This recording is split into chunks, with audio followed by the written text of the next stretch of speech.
बिस्मिल्लाहिर्रहमानिर्रहीम। अस्सलाम वालेकुम। बेटा आज हम डिस्कस करेंगे रिएक्टिविटी ऑफ अल्काइंस।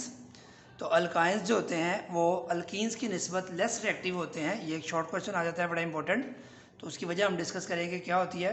कि आप देख सकते हैं कि पाई इलेक्ट्रॉन जो होते हैं वो अल्कीन्स में भी मौजूद हैं और अल्काइंस में मौजूद हैं। जबकि हमने अल्कीन्स में पढ़ा था, आपको याद होगा कि alkenes are more reactive due to pi electrons, क्योंकि पाई इलेक्ट्रॉन्स उसमें एक्सपोज्ड होते हैं। आप देख सकते हैं हमने उसमें तफसील से डिस्कस किया था कि पाई इलेक्ट्रॉन्स एक्सपोज्ड होते हैं, न्यूक्लियस की ग्रिप उन इलेक्ट्रॉन्स पे कम होती है, electron density above and below the nuclear axis exist करती है, तो इसलिए उन पे इलेक्ट्रोफाइल आसानी से अटैक करके उसको ब्रेक कर सकता है।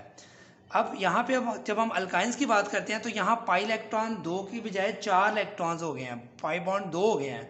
तो एक्चुअली बज़ाहिर ऐसा लगता है कि इसकी रिएक्टिविटी और ज़्यादा हो जानी चाहिए क्योंकि इसमें पाई इलेक्ट्रॉन बढ़ गए हैं, लेकिन ट्रिपल बॉन्ड होने की वजह से इसकी बॉन्ड लेंथ शॉर्ट हो जाती है। ये आपने फर्स्ट ईयर में पढ़ा होगा कि जब भी डबल बॉन्ड की निस्बत ट्रिपल बॉन्ड की बॉन्ड लेंथ शॉर्ट हो जाती है, शॉर्ट होने की वजह से जो है वो न्यूक्लियस की ग्रिप पाई इलेक्ट्रॉन्स पे ज़्यादा होती है as compare to pi electrons in alkenes.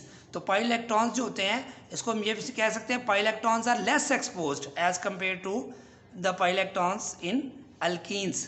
तो अल्कीन्स में जो पाई इलेक्ट्रॉन्स होते हैं वो मोर एक्सपोज होते हैं और अल्काइंस में जो पाई इलेक्ट्रॉन्स होते हैं वो लेस एक्सपोज होते हैं due to shortening of bond length. तो बॉन्ड लेंथ के शॉर्ट होने की वजह से पाई इलेक्ट्रॉन्स लेस एक्सपोज हो जाते हैं, इसलिए कोई भी इलेक्ट्रोफाइल इन पे जब अटैक करता है तो इतनी आसानी के साथ रिएक्शन नहीं होता जितनी आसानी के साथ अल्कीन्स में होता है, इसलिए अल्कीन्स की निस्बत अल्काइंस लेस रिएक्टिव होते हैं। ये शॉर्ट क्वेश्चन आपको आएगा तो आपने करना है। उसके अलावा अल्काइंस जो रिएक्शन शो करते हैं वो 4 टाइप्स ऑफ रिएक्शन शो करते हैं। कौन कौन सी है उसको डिस्कस करते हैं।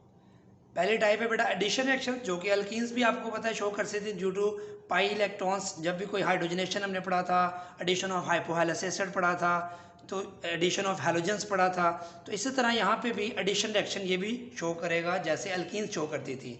इसी तरह अल्काइंस ने ऑक्सीडेशन रिएक्शन शो किया था तो ये भी ऑक्सीडेशन भी शो करेगा। पॉलीमराइजेशन रिएक्शन अल्कीन्स भी शो करती हैं और अल्काइंस भी शो करती हैं।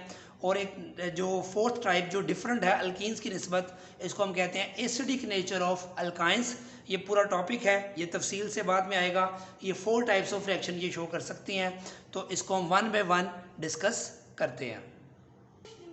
इसमें देखिए बेटा आप देख सकते हैं कि जो है क्लोरीन की जो एडिशन होती है, तो इसमें क्लोरीन जब ऐड होगा अल्काइंस में, तो आपको पता है जैसे हमने अल्कीन्स में क्लोरीन ऐड किया था, आपको पता है उसका मैकेनिज्म भी हमने किया था कि जो है एक क्लोरीन एटम इसके पास चला जाएगा, दूसरा क्लोरीन ऑपोजिट साइड से यहाँ जाएगा, जिससे हमने कहा था ट्रांस एडिशन होगी।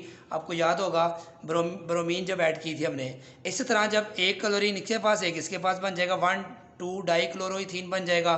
फिर एक और क्लोरीन इसमें ऐड होगा क्योंकि अभी इसमें पाई बॉन्ड मौजूद है। एक और क्लोरीन जब ऐड होगा एक इस तरफ से एक दूसरी तरफ से, तो ये 1,1,2,2 टेट्राक्लोरो इथेन बन जाएगा। 1,1,2,2 टेट्राक्लोरो इथेन बन जाएगा। इसी तरह अगर आप डायरेक्ट रिएक्शन लिखना चाहें तो 2 क्लोरीन आप इकट्ठे लिख सकते हैं। जैसे आप नीचे ये प्रोपाइन है, प्रोपाइन में जब 2 क्लोरीन ऐड होंगे, एक क्लोरीन 2 क्लोरीन इसके पास 2 क्लोरीन इसके पास, तो ये क्या बन जाएगा 1,1,2,2 टेट्राक्लोरो प्रोपेन बन जाएगा। तो आपने देखा कि ये हैलोजिनेशन हम इस पर ज़्यादा फोकस इसलिए नहीं कर रहे, ज़्यादा तफसील से इसकी बात इसलिए नहीं कर रहे क्योंकि हमने अल्कीन्स में हैलोजिनेशन कर ली हुई है। तो मैकेनिज्म हमने वहाँ किया था, यहाँ हम डायरेक्ट रिएक्शन करेंगे in the presence of carbon tetrachloride. तो आपको ये बात समझनी चाहिए कि अल्कीन्स के रिएक्शन जिसको आ जाते हैं, अल्काइंस के रिएक्शन उसको ऑटोमेटिकली आ जाते हैं। जिसको अल्कीन्स नहीं तैयार तो उसको अल्काइंस पढ़ने का कोई फ़ायदा नहीं है। इसलिए पहले अल्कीन्स तैयार करें तो आपको लगेगा कि ये रिएक्शन रिपीट हो रहे हैं। इसमें कोई मसला इसलिए नहीं है कि अल्कीन्स में जो रिएक्शन एक स्टेप में होता था ये 2 स्टेप में हो रहा है, क्योंकि वहाँ एक पाई बॉन्ड था, यहाँ 2 पाई बॉन्ड है, इसलिए वहाँ क्लोरीन का 1 मॉलिक्यूल ऐड होता था, यहाँ क्लोरीन के 2 मॉलिक्यूल ऐड हो रहे हैं। इस तरह बाद में आप देखेंगे हाइड्रोजनेशन जब करेंगे तब भी अल्कीन्स में 1 हाइड्रोजन मॉलिक्यूल ऐड होता है, तो यहाँ 2 हाइड्रोजन मॉलिक्यूल्स ऐड होंगे। तो अब हम डिस्कस करेंगे एडिशन ऑफ वाटर कैसे होती है। अब एडिशन ऑफ वाटर की बात करेंगे बेटा। हम देखें वाटर की एडिशन जो है मर्क्यूरिक सल्फेट और सल्फ्यूरिक एसिड की मौजूदगी में होती है।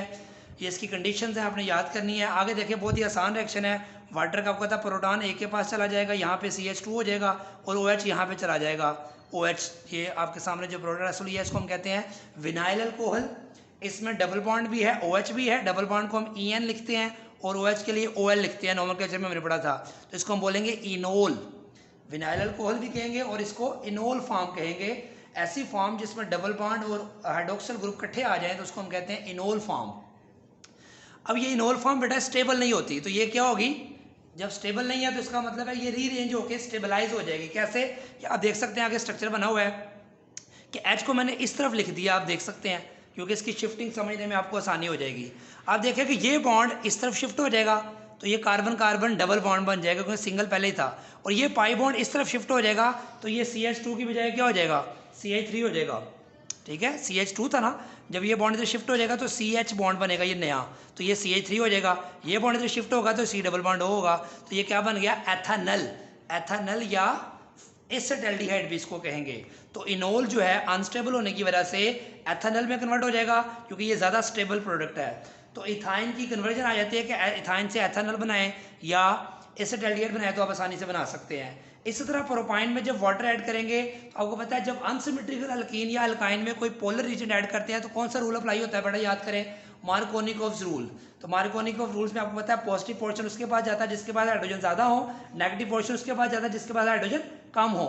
तो हाइड्रोजन ये वाला इसके पास जाएगा, OH नेगेटिव है इसके पास जाएगा, तो देखें ये एक और इनोल बन गया है। अब ये इनोल फिर उसी तरह अनस्टेबल है, इसको मैंने दोबारा लिखा है, ये H को मैंने ओपन कर दिया जैसे पहले किया था, तो यहाँ से ये बॉन्ड इधर शिफ्ट होगा पहले की तरह जैसे यहाँ इधर शिफ्ट हुआ था, और ये पाई बॉन्ड कार्बन और हाइड्रोजन के दरमियान शिफ्ट होगा जैसे यहाँ कार्बन हाइड्रोजन के दरमियान शिफ्ट हुआ था। तो ये जब इधर शिफ्ट होगा तो ये CH3 हो जाएगा, देखें CH3, ये बॉन्ड इधर शिफ्ट होगा तो C डबल बॉन्ड O हो जाएगा। तो इसको हम क्या बोलते हैं, एसीटोन या प्रोपानोन भी कहते हैं, इसको डाईमिथाइल कीटोन भी कहते हैं।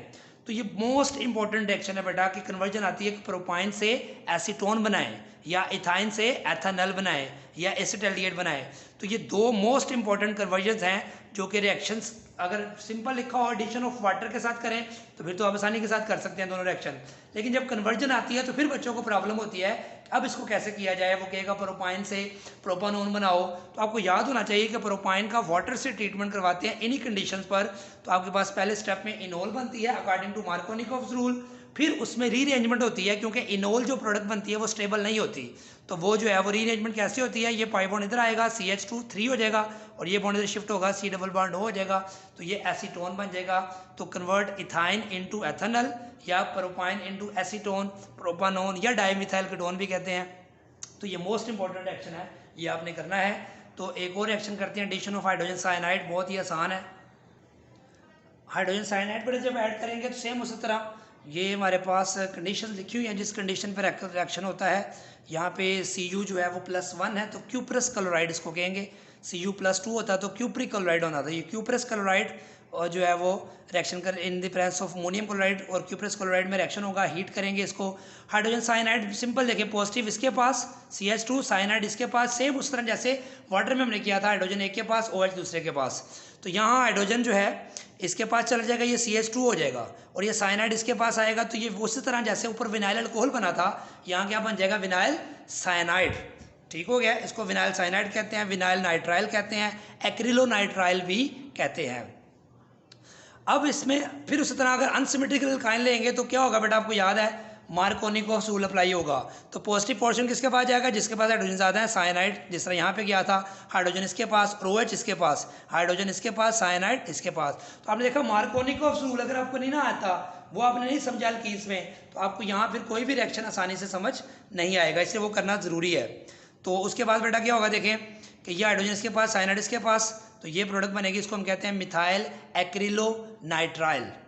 तो ये मोस्ट इंपॉर्टेंट, ये मिथाइल, ये विनाइल साइनाइड, एक्रिलो नाइट्राइल इतना ही सा था, यहाँ जो हाइड्रोजन था ना ये वाला, इसकी जगह मिथाइल लग जाए तो इसका नाम बनता है मिथाइल, ये सा एक्रिलो नाइट्राइल था, मिथाइल एक्रिलो नाइट्राइल। ये बुक में नहीं दिया हुआ रिएक्शन, ठीक है, ये एक्स्ट्रा है किया है ताकि ऑब्जेक्टिव वगैरह में आ जाता है, एंटी टेस्ट में भी ये पूछ लेता है कि प्रोपाइन में हाइड्रोजन साइनाइड ऐड करें तो क्या प्रोडक्ट बनती है। तो ये बड़ा सिंपल एडिशन रिएक्शंस में हमने हैलोजिनेशन का पढ़ा, वाटर की एडिशन पढ़ी, हाइड्रोजन साइनाइड की पढ़ी है। नेक्स्ट हम जो है एडिशन ऑफ हाइड्रोजन और addition of halogen acids discuss करेंगे इंशाल्लाह ताला। दुआ में याद रखिएगा। अभी तक अगर आपने चैनल को सब्सक्राइब नहीं किया तो उसको ज़रूर करें। अपने फ्रेंड्स में शेयर करें, कमेंट्स ज़रूर दीजिएगा। अल्लाह हाफिज़।